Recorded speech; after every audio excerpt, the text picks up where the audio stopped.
بسم اللہ الرحمن الرحیم۔ عزیز طلباء و طالبات، السلام علیکم۔ آن لائن لیکچر سے میں ہوں محمد احسان الحق۔ عزیز طلباء، آج کا ہمارا جو لیکچر ہے وہ حصہ نثر پہ ہے۔ چیپٹر نمبر 4 ہے محنت پسند خردمند۔ آج ہم اس کا لیکچر نمبر 2 وہ پڑھیں گے۔ پہلا لیکچر ہم اس کا کر چکے ہیں۔ ہم نے پہلے لیکچر میں پہلی 3 لائنز وہ پڑھی تھیں، ان کی ہم نے تشریحات کی تھیں۔ آج ہم اس سے آگے اپنے سبق کو شروع کریں گے۔ تو عزیز طلباء، آپ سارے اپنی ٹیکسٹ بک اوپن کر لیں۔ عزیز طلباء، ہم نے پہلے لیکچر میں یہ پہلی 3 لائنز کی تھیں۔ اب لائنز نمبر 4 پہ آتے ہیں۔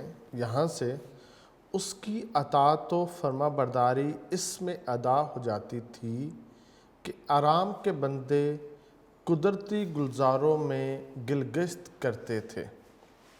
جو بادشاہ تھا نا، اس کی اطاعت، اس کی فرما برداری صرف اتنی تھی کہ تم کیا کرو، یہ جو قدرتی گلزار ہیں، جو قدرتی باغات ہیں، ان میں گلگشت کرو، سیر و سیاحت کرو۔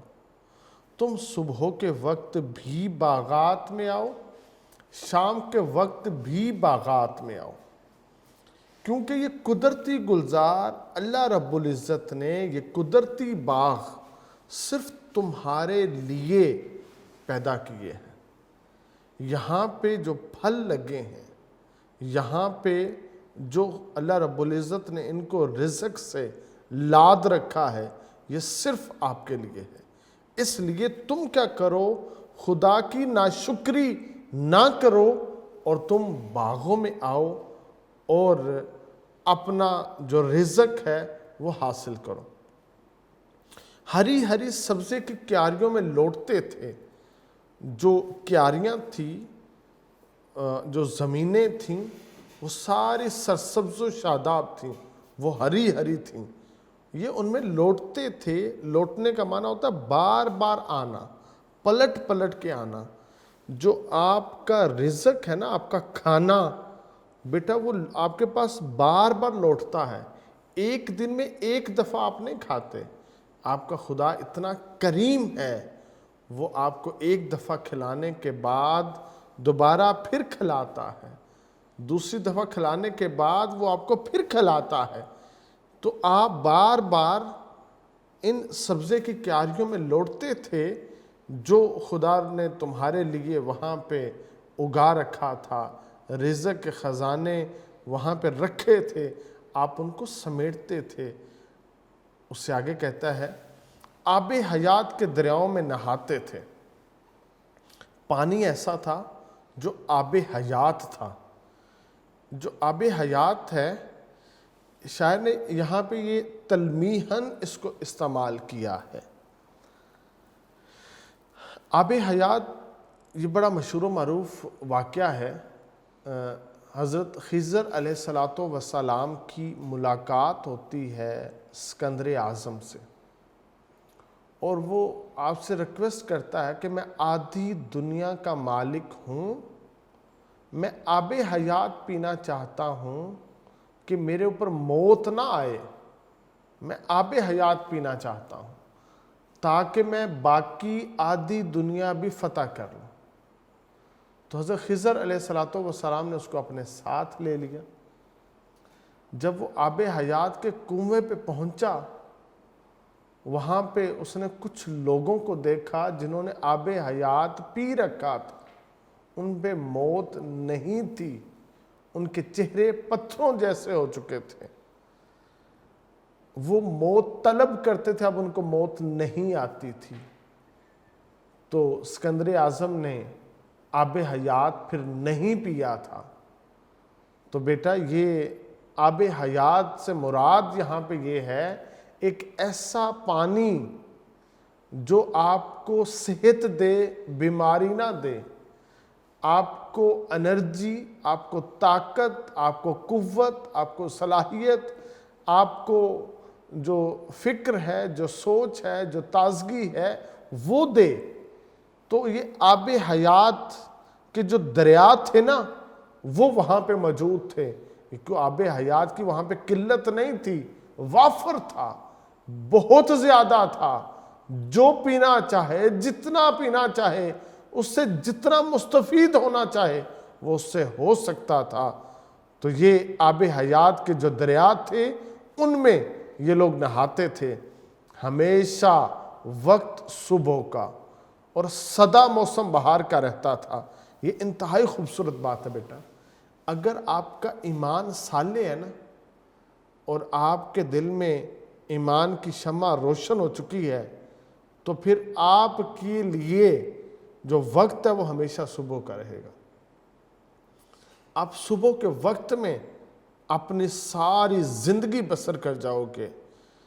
آپ ایمان کی وجہ سے تپتی دھوپ میں بچ جاؤ گے، رات کی تاریکیوں سے آپ بچ جاؤ گے، اندھیرے، ظلمت، تاریکیاں، آپ ان سب سے بچے رہو گے۔ آپ کے لیے ہمیشہ وقت صبح کا ہوگا۔ ہوا باد صبا کی چلے گی، جس میں آپ اپنی زندگی کا جو جتنا بھی دورانیہ ہے آپ اس کو بسر کرو گے۔ پھر آگے مصنف کہتا ہے سدا موسم بہار کا رہتا تھا۔ اب بہار کس چیز کی علامت ہے؟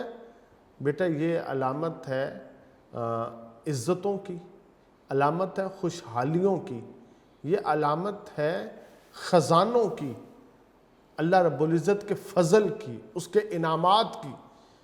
جب خزاں آتی ہے نا تو سارا باغ، چمن یہ پھولوں سے خالی ہو جاتا ہے۔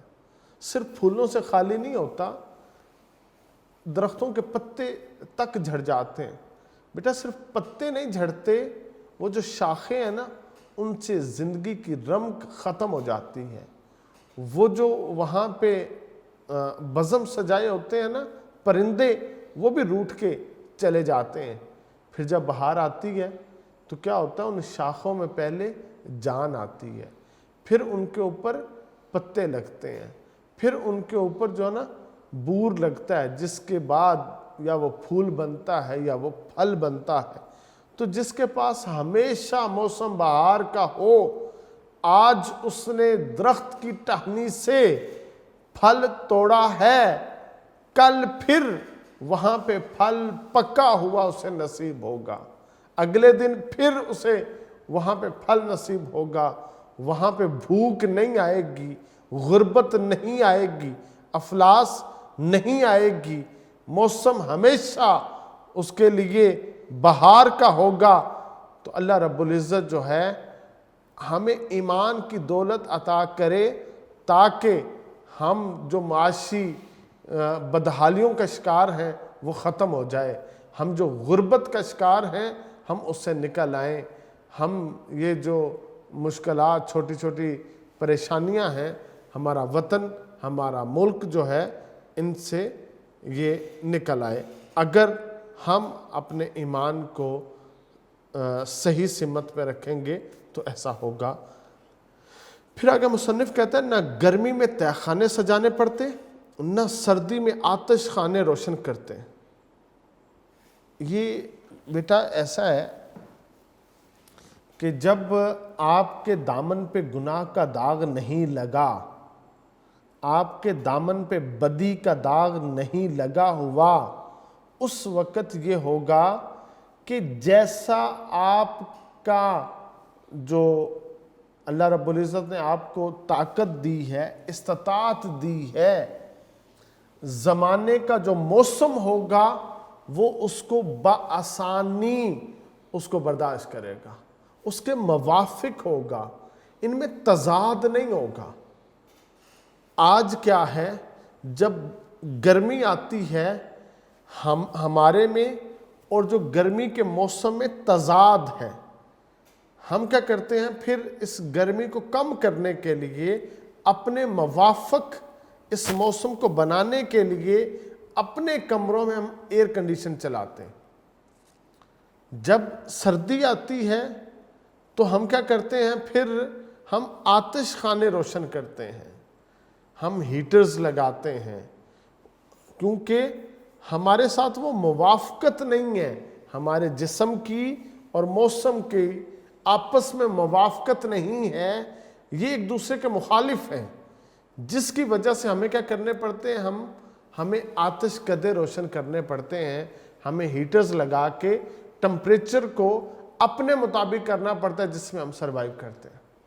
تو عزیز طلباء، ایک وقت ایسا تھا جب انسان کے موافق یہ ساری چیزیں تھیں۔ ایسے ہی بیٹا ایک اور جگہ پہ ریسرچ ہے، وہ کہتے ہیں یہ جو انسان ہے نا، یہ اس جہان کی مخلوق نہیں ہے، باقی جتنی مخلوقات ہیں جو اس جہان کی ہیں، اس دنیا کی جو مخلوقات ہیں نا، وہ یہاں سے ڈائریکٹ فیض یاب ہوتی ہیں۔ جیسے کہ جو جانور ہیں نا، وہ زمین سے نکلنے والے جتنے پھل ہیں وہ ڈائریکٹ ان کا استعمال کرتے ہیں۔ ہم کیا کرتے ہیں؟ ان پھل کو، ان سبزیوں کو اپنے ٹیسٹ کے مطابق لاتے ہیں، ہم ان کو پکاتے ہیں، ہم پھر کھاتے ہیں۔ اور جو کچھ ایسے بھی جانور ہیں جن کی خوراک جو ہے وہ گوشت ہے، وہ گوشت خور ہیں، اور وہ بھی ڈائریکٹ میٹ لیتے ہیں۔ ہم اگر گوشت بھی کھاتے ہیں، ہم اس کو بھی پہلے اپنے مزاج کے مطابق لاتے ہیں، ٹیسٹ کے مطابق ہم پھر کھاتے ہیں۔ یہاں کے جتنے چرند پرند ہیں اس جہان کے، انہیں یہاں پہ چلنے پھرنے کے لیے جوتے نہیں پہننے پڑتے، ہمیں جوتے پہننے پڑتے ہیں۔ انہیں یہاں پہ سونے کے لیے بستر نہیں بچانا پڑتا، ہمیں یہاں پہ سونے کے لیے نرم بستر بچانا پڑتا ہے، ہم پھر سوتے ہیں۔ تو وہ یہ ساری چیزیں وہ بنا کے وہ کہتا ہے کہ انسان اس جہان کی مخلوق نہیں ہے۔ اگر اس جہان کی مخلوق ہوتا تو ڈائریکٹ اس سے فیضیاب ہوتا، جبکہ یہ اس سے ڈائریکٹ فیضیاب نہیں ہوتا۔ پھر وہ بتاتا ہے اپنی ریسرچ کے اینڈ کے اوپر، انسان کسی ایسے جہان سے آیا ہے جہاں پہ یہ لگژری لائف سپینڈ کرتا رہا ہے، جس کی وجہ سے یہاں پہ یہ ایڈجسٹ نہیں ہو پاتا، اپنی ساری زندگی اسی میں بسر کر دیتا ہے، اپنے آپ کو یہاں پہ ایڈجسٹ کرنے میں، مگر اس دنیا سے پھر وہ رخصت ہو جاتا ہے۔ تو یہ حقیقت ہے، انسان جنت سے آیا ہے، ہم وہاں پہ لگژری لائف سپینڈ کرتے رہے ہیں، اس کے موافق ہم دنیا میں آ کے اپنی لائف کو بنانا چاہتے ہیں، اور اس جہاں سے آخر کار اس کو چھوڑ کے آگے چلے جاتے ہیں۔ تو مصنف کہتا ہے کہ جب ہمارے اعمال میں تبدیلی آئی، اس کا اثر یہ ہوا کہ جو موسم ہے ان کے ہمارے جسموں کے ساتھ موافقت ختم ہو گئی۔ جب ہم گرمیوں میں آتے ہیں تو ہم کیا کرتے ہیں؟ ایئر کنڈیشن لگاتے ہیں، تہ خانے سجاتے ہیں۔ جب سردیوں میں آتے ہیں تو ہم آتش دان روشن کر لیتے ہیں۔ ہم نہ سردیوں کے اور نہ ہم گرمیوں کے موافق ہیں۔ آگے مصنف کہتا ہے، قدرتی سامان اور اپنے جسموں کی قوتیں ایسی موافق پڑی تھیں کہ جاڑے کی سختی ہو یا ہوا کی گرمی معلوم ہی نہ ہوتی تھی۔ بیٹا اب یہ تھا اس وقت ہمارے پاس قدرتی سامان اتنا وافر تھا، اور اسی کے ساتھ ہماری قوت مدافعت ایسی ایک دوسرے کے ساتھ میچ ہو چکی تھی کہ جاڑے کی سختی تھی، ہم اس میں سروائیو کرتے تھے۔ ہوا اگر گرم ہوتی تھی ہم اس میں سروائیو کرتے تھے، ہمارے لیے اس میں مشکل نہیں ہوتی تھی۔ ٹھنڈے اور میٹھے پانی نہروں میں بہتے تھے۔ آج ہمارے دریا، ہماری نہریں خشک ہو چکی ہیں، اس وقت ٹھنڈے اور میٹھے پانی نہروں میں بہتے تھے، وہی پانی، یہ خوبصورت پانی ہماری فصلوں کو لگتا تھا، جس سے ہمارے پھل، ہماری سبزیاں جو تھی وہ اگتی تھیں۔ آج ہماری فصلوں کو جو پانی لگتا ہے بیٹا وہ آلودہ پانی ہوتا ہے، جس کی وجہ سے ہمارے رزق میں ڈائریکٹ نہیں تو انڈائریکٹ بہت ساری تبدیلیاں آ چکی ہیں۔ یہ طہارت کے اس منصب کے اوپر فائز نہیں ہے۔ چشمے پہ لوگ جھکتے اور منہ لگا کر پانی پیتے تھے۔ چشمے تھے، آج تو چشمے ملتے ہی نہیں ہیں، بہت کم ہو چکے ہیں۔ اس وقت اللہ کی طرف سے یہ پانی کے چشمے جاری تھے، لوگ وہ منہ لگا کے وہ پانی پیتے تھے، ٹھنڈے میٹھے پانی۔ اور یہ چشمے کا پانی اتنا صحت کے لیے اچھا ہے، مصنف کہتا ہے وہ شربت سے سوا مزہ زیادہ مزہ، شربت سے بہت زیادہ مزہ دیتا ہے اور دودھ سے زیادہ قوت دیتا تھا۔ ویسا پانی تھا جو شربت سے زیادہ مزیدار تھا اور دودھ سے زیادہ طاقت والا تھا۔ اور اسی کے ساتھ جسمانی طاقت قوت ہاضمہ کے ساتھ رفیق تھی۔ جو جسمانی طاقت تھی اور جو قوت ہاضمہ تھی، یہ ایک دوسرے کی دوست تھیں۔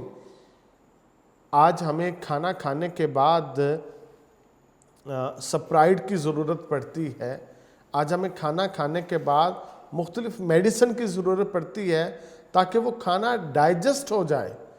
گویا ہمارا کھانا ہماری جسمانی طاقت کے رفیق نہیں ہے، جبکہ ان کا کھانا ان کی قوت ہاضمے کے ساتھ رفیق تھا، دوست تھا۔ بھوک نے ان کی اپنی ہی زبان میں ذائقہ پیدا کیا تھا کہ سیدھے سادے کھانے اور جنگلوں کی پیداواریں رنگا رنگ نعمتوں کے مزے دیتے تھے۔ تو عزیز طلبہ، جو بھوک تھی نا، اس نے زبان کے اندر ایک لذت پیدا کی تھی۔ وہ جو سادے کھانے کھاتے تھے، اللہ کا شکر ادا کرتے تھے، وہ جو نعمتیں کھاتی تھیں ان کا وہ سارا لطف لیتے تھے۔ آب و ہوا قدرتی غذائیں تیار کرتی تھیں، آب و ہوا قدرتی غذائیں تیار کر کے زمین کے دسترخوان پر چن دیتی تھیں۔ اور وہ ایسے جو نا وہ غذائیں ہوتی تھیں جو انسان کو کیا کرتی تھی، ہزار مقوی، اسے ہزار طاقت دیتی تھیں۔ مفرہ، مزیدار، ذائقے دار مفرہ کھانے کے کام دیتی تھیں۔ صبا و نسیم کی شمیم میں ہوائی خوشبوؤں کے عطر مہک رہے تھے۔ جب باد صبا چلتی تھی یا باد نسیم چلتی تھی یا باد شمیم چلتی تھی، یہ تین ہواؤں کے نام یہاں پہ ہیں، باد صبا، باد نسیم، باد شمیم۔ جب یہ ہوا چلتی تھیں، ان میں خوشبوؤں کی مہک موجود ہوتی تھی، جس کی وجہ سے لوگ کیا کرتے تھے، وہ اس خوشبودار ماحول سے محظوظ ہوتے تھے۔ پھر آگے بلبلوں کے چہچہے، خوش آواز جانوروں کے زمزمے سنتے تھے۔ جو پرندے ہیں ان کی آوازیں، چہچہاہٹ ان کی سنائی دیتی تھی۔ جو جانور ہیں ان کے بھی گیت وہ سنائی دیتے تھے، ان کے زمزمے گیت سنائی دیتے تھے، جس کی وجہ سے ماحول جو ہے وہ بہت اچھا خوشگوار ہو جاتا تھا۔ آج تو ایسے پرندے ہمیں دکھائی نہیں دیتے، آج تو ایسے جانور ہمیں ان کی آوازیں بھی سنائی نہیں دیتی، جن کی وجہ سے ماحول میں خوبصورتی پیدا ہو جاتی ہے۔ خوبصورت خوبصورت چرند پرند آس پاس کلیل کرتے پھرتے تھے۔ مزے سے اڑنا، اس کو کہتے ہیں کلیل کرنا، آزادی سے اڑنا، اس کو کہتے ہیں کلیل کرنا۔ تو یہ جو پرندے تھے ادھر ادھر یہ کلیل کرتے تھے، یہ گھومتے پھرتے تھے۔ جا بجا درختوں کے جھرمٹ تھے، بے شمار درخت تھے۔ آج تو ہم درخت کاٹتے ہیں نا، اور ہم نے درخت کاٹ کاٹ کے اپنی زمین کو درختوں سے خالی کر دیا ہے، آکسیجن کی انتہائی کمی ہو رہی ہے۔ جبکہ اس وقت کیا تھے، بے بہا درخت تھے، انسان کم تھے، درخت زیادہ تھے، آکسیجن کثرت کے ساتھ تھی، پولوشنز بہت زیادہ کم تھیں. تو اس لیے ہمیں بھی چاہیے ہم پھر سے درخت لگائیں تاکہ ہم زندہ رہ سکیں, ہماری نسلیں زندہ رہ سکیں. آگے جو ہے نا وہ مصنف کہتا ہے کہ انہی کے سائے میں سب چین سے زندگی بسر کرتے تھے. جو لوگ ہوتے تھے نا وہ بیٹا کیا کرتے تھے, وہ انہی درختوں کے سائے میں نا اپنی زندگی بسر کیا کرتے تھے. وہ ایک دوسروں کے حال احوال سے آگاہی حاصل کیا کرتے تھے. تو یہاں پہ اس چیز کا تذکرہ ہے. آج کیونکہ درخت نہیں ہے تو درختوں کے سائے میں بیٹھنے والے وہ افراد بھی نہیں ہیں. لوگ اپنے اپنے گھروں کے اندر قید ہو چکے ہیں, ایک دوسرے کی خبر کسی کو نہیں ہے.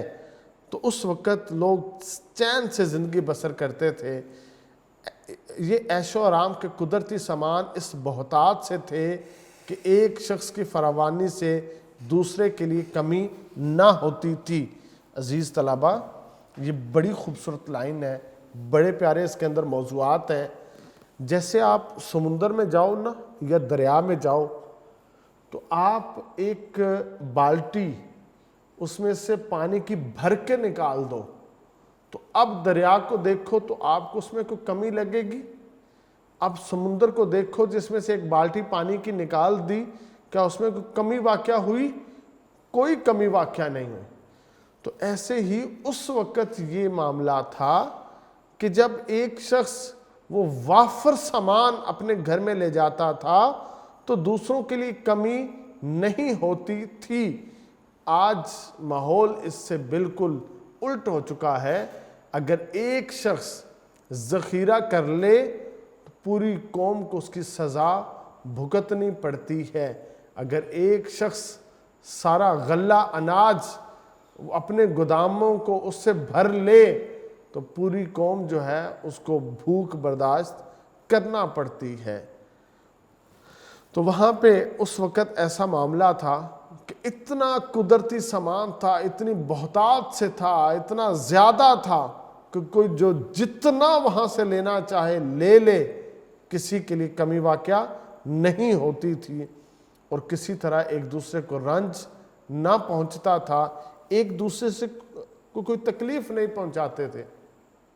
حدیث پاک بھی ہے کہ مسلمان وہ ہے جس کے ہاتھ سے, جس کی زبان سے دوسرے مسلمان محفوظ رہیں. تو ہم نے کیا کرنا ہے, اپنے ہونے سے کسی کے لیے آسانیاں پیدا کرنی ہیں. ہم نے ان کو مشکلات, ہم نے ان کو تکالیف, ہم نے ان کو دکھ درد رنج نہیں دینے. آگے مصنف کہتا ہے سب کی طبیعتیں خوشی سے مالا مال اور دل فارغ البال تھے. سب کی جو طبیعتی تھی وہ بائی نیچر فطرتاً وہ خوش طبع تھے. وہ بائی نیچر کیا تھے؟ وہ فارغ البال تھے, پریشانیوں سے بچے ہوئے تھے. بال کہتے ہیں پریشانی کو, فارغ کہتے ہیں اس سے بچنا. فارغ البال جس کو کبھی پریشانی نہ آئی ہو, کبھی دکھ نہ آیا ہو, کبھی درد نہ آیا ہو. جس وقت زمانے کا دامن گناہ سے پاک تھا, عزیز طلبہ, اس وقت ایک تو بادشاہ خسرو آرام تھا, نمبر 2 اس وقت قدرتی گلزار تھے, نمبر 3 اس وقت آب حیات کے دریا تھے, نمبر 4 اس وقت بہار کا موسم تھا, نمبر 5 اس وقت زمانے کے موسم کے مطابق ہماری طبیعتیں تھیں, نمبر 6 اس وقت ہمیں جیسا موسم ہوتا تھا ہم ان میں سروائیو کرتے تھے, نمبر 8 اس وقت جو چشمے کے پانی تھے وہ ہمیں دودھ جیسی طاقت اور قوت اور مزہ دیتے تھے, نمبر 9 ہمارا جسم قوت ہاضمہ کے مطابق تھا, نمبر 10 ہماری جو غذائیں تھیں وہ قدرتی تھیں اور وہ مقوی تھیں, وہ صحت والی تھیں, پھر جو ہوائیں چلتی تھیں وہ خوشبوؤں والی تھیں, پرندے اور جانور یہ ہمیں گیت اور زمزمے سناتے تھے, ہم درختوں کے جھرمٹوں میں زندگی بسر کرتے تھے, عیش و آرام کے سارے سامان تھے, کسی کے پاس جو نا وہ بھوک افلاس غربت کچھ نہیں تھا، ایک انسان دوسرے کو تکلیف نہیں دیتا تھا، اور سب بائی نیچر وہ خوشی سے مالا مال تھے اور پریشانیوں سے بچے ہوئے تھے۔ یہ سارے موضوعات یہاں پہ مصنف نے تحریر کر دیے ہیں۔ یہ صرف کس کی بدولت تھا؟ جب ہمارے دامن پہ گناہ کا داغ نہیں لگا تھا۔ دوسرے پیراگراف میں مصنف کہتا ہے اتفاقاً ایک میدان وسیع میں تختہ پھولوں کا کھلا۔ اتفاقاً ایک وسیع میدان کے اندر نا پھولوں کا ایک تختہ کھل اٹھا۔ یہ جو بڑا میدان تھا نا، وسیع میدان، بڑا میدان، اس میں ایک تختہ، ایک کیاری پھولوں کی کھلی، پھولوں کا ایک نئے پھول ہے، ان کا ایک کیاری جو ہے نا وہ اس میں کھل اٹھے کہ اس سے عالم مہک گیا۔ میں نے آپ کو بتایا تھا عالم کہتے ہیں جہان کو، عالم کہتے ہیں پڑھے لکھے شخص کو۔ تو عالم مہک گیا، جہان مہک گیا۔ یہ جو پھولوں کا تختہ کھلا نا، ان پھولوں کی خوشبو سے وہ عالم جو تھا وہ مہک گیا، مگر بو اس کی گرم اور تیز تھی۔ یہ جو بیٹا ایک تختہ، ایک کیاری پھولوں کی کھلی تھی، اب اس کی دو صفات ہیں۔ ایک تو اس کی جو بو تھی نا وہ گرم تھی، اور نمبر دو وہ تیز تھی۔ یہ دو اس کی صفتیں، ایک تو اس کی بو گرم ہے اور دوسری تیز ہے۔ تو اس سے کیا ہوا؟ تاثیر یہ ہوئی کہ لوگوں کی طبیعتیں بدل گئیں۔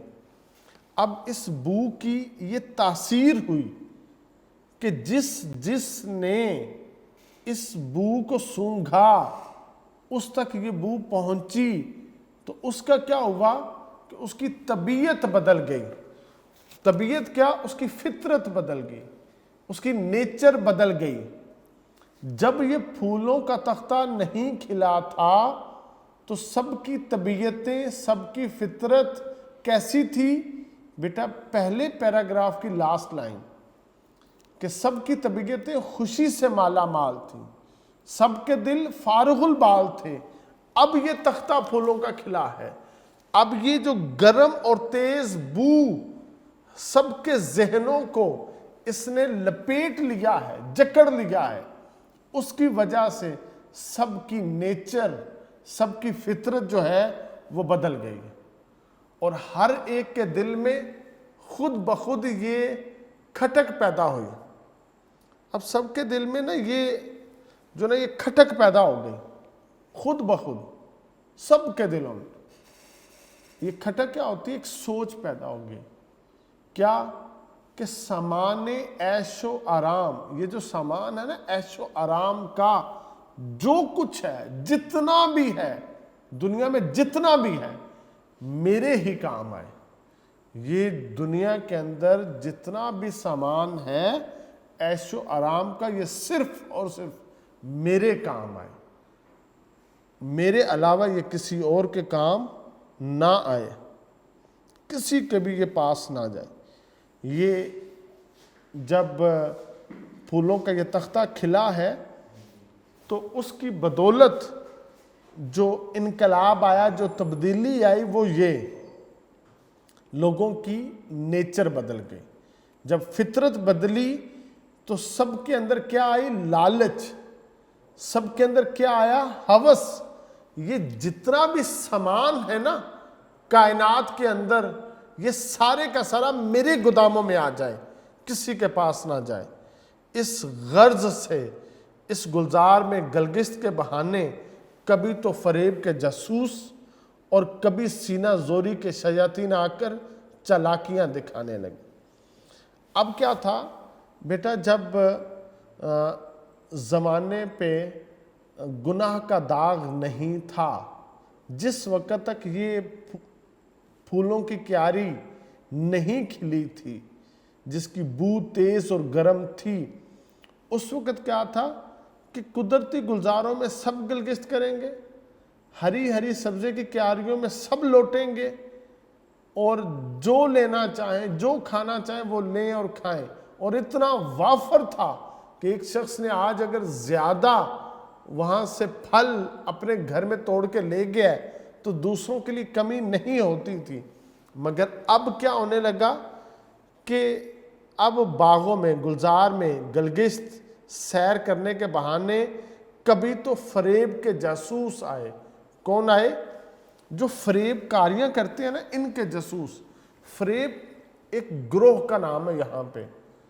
جیسے دنیا میں جو گروہ ہوتے ہیں نا، ڈاکوؤں کے، لٹیروں کے، چوروں کے، دھوکہ دینے والوں کے، فراڈ کرنے والوں کے، وہ اپنے پہلے جاسوس بھیجتے ہیں۔ ایسے ہی یہاں پہ جو فریب ہے نا، فریب کرنے والے، انہوں نے کیا کیا؟ اپنے جاسوس بھیجے۔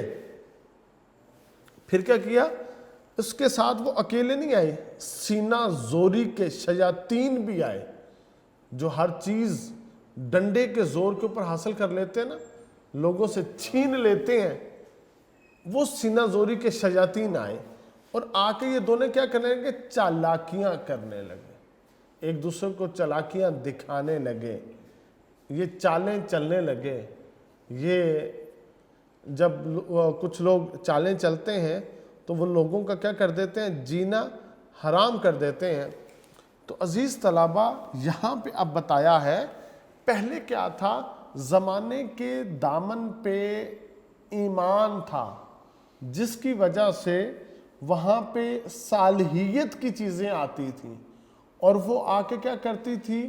ان کے ایمان کو اور بڑھا جاتی تھی۔ آج کیا ہے؟ ایسی چیزیں آ رہی ہیں جن کی وجہ سے ان کے ایمان میں کمی آئے گی، ان کے استقامت میں کمی آئے گی، ان کے توکل میں کمی آئے گی، ان کے کردار میں کمی آئے گی، ان کی سیرت میں کمی آئے گی۔